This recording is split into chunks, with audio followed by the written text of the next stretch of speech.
Have you guys ever done something you come to later regret? I think we all have, right? And if you can go back in time and change things, would you?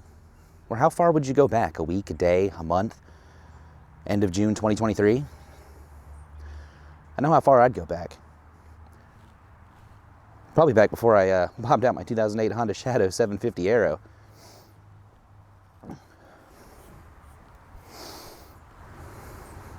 Now, when I bobbed it out, it wasn't my only motorcycle, so no big deal. I wasn't concerned about not being able to carry anything. However, since I'm back down to one motorcycle, yeah, I've been trying to figure out how to actually carry anything. I mean, I'm not talking about like huge amount of stuff. I just want to be able to carry a bag, right?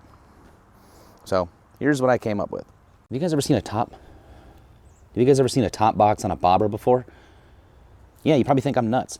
Why would I cut things off a motorcycle just to bolt other things back on a motorcycle? That doesn't make sense. This is not what a bobber is. I know. Trust me.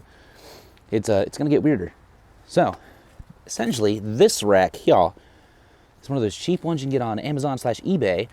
I think they're technically for a grom because they got 4 mounting points that bolt underneath the frame. And as you can see, we had to get kind of creative on how we mount this thing. So we actually had to cut the bracket here to clear the fender, which you can kind of see right there. And if you can see these little paint imperfections on each side, that's how I figured out I had to clearance it for the fender.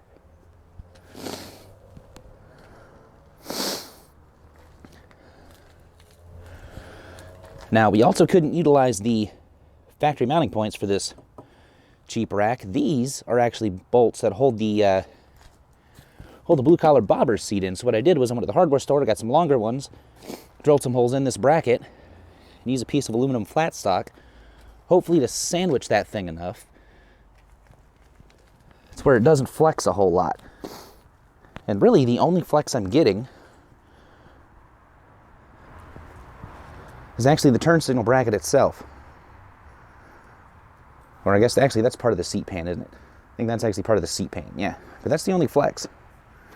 We did run another 1/4-inch bolt through these holes here to kind of keep everything from rotating.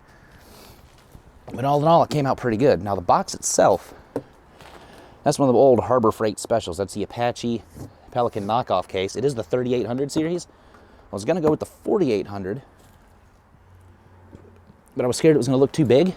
And also I had a coupon, so that's why I went with the 38. Keep my cold weather balaclava in there, a little bungee net. So the thought process here is if I ever did want to go anywhere, like a trip or anything, I could put my air compressor, tools, and everything in here, then use the bungee net to strap a bag with clothes and whatnot on top of it.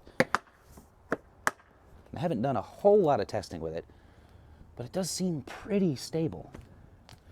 And essentially what I did was I just drilled 4 holes, ran some 1/4-inch bolts, got some lock washers, and used some of that same aluminum flat stock to hold everything to the rack there. Now I am slightly concerned. Like I don't know how much actual clearance I have. I'll probably come back with a grinder and knock these off. I kind of want to keep the 2 in the rear because I think they'd make great anchor points. But yeah, I'm just basically going to come here with a grinder or a sawzall and just cut them bad boys off so we don't, damage the fender more than we already did.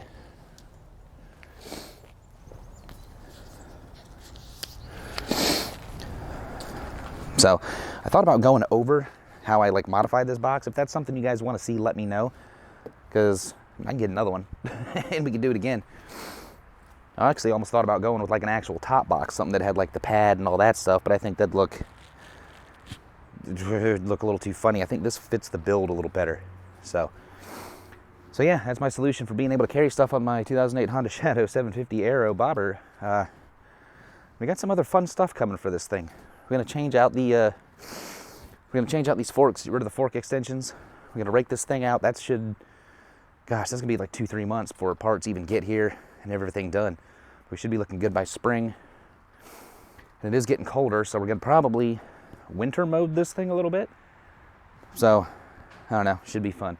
Anyway, if you guys are thinking about turning your bike into a bobber, probably check this video out here first, because make sure you want to do it. So, all right. As always, y'all, I appreciate you. Thanks for watching. Y'all be good. See ya.